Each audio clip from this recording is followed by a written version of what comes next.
Between 30 and 60% of urban foxes' food has been shown to come from our rubbish or people feeding them.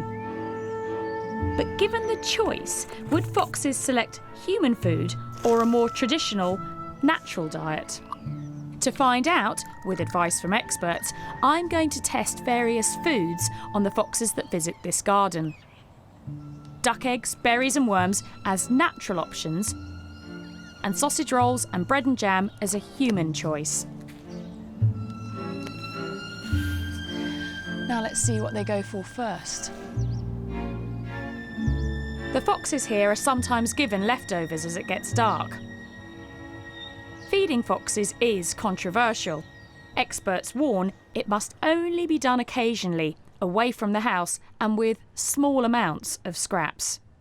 The secret to why they've adapted to eating all sorts of foodstuffs might be in their teeth, because this is a fox's skull I've got here, and you can see that their dental structure is quite unusual for a carnivore in that they've got these flattish areas on the teeth, and they can actually grind vegetable matter and cope with a range of foodstuffs.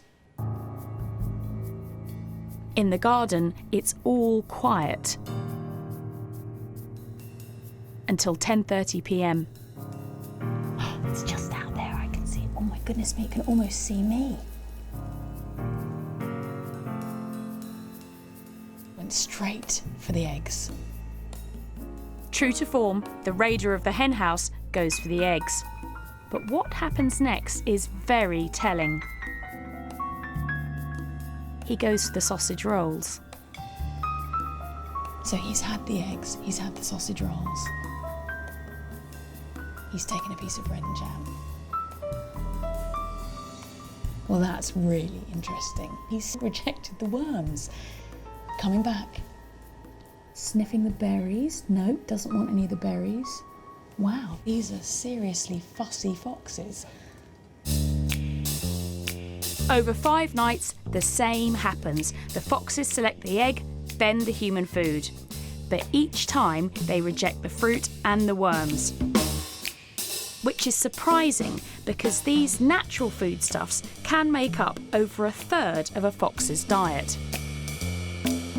What this suggests is that urban foxes are so used to scavenging in towns and cities, they're ignoring the foods they eat in the countryside. But is our processed food affecting them? I'll show you some photos of foxes people have sent in to us. Gosh, that is a fat fox. That's a really weird thing to see because it looks like a corgi.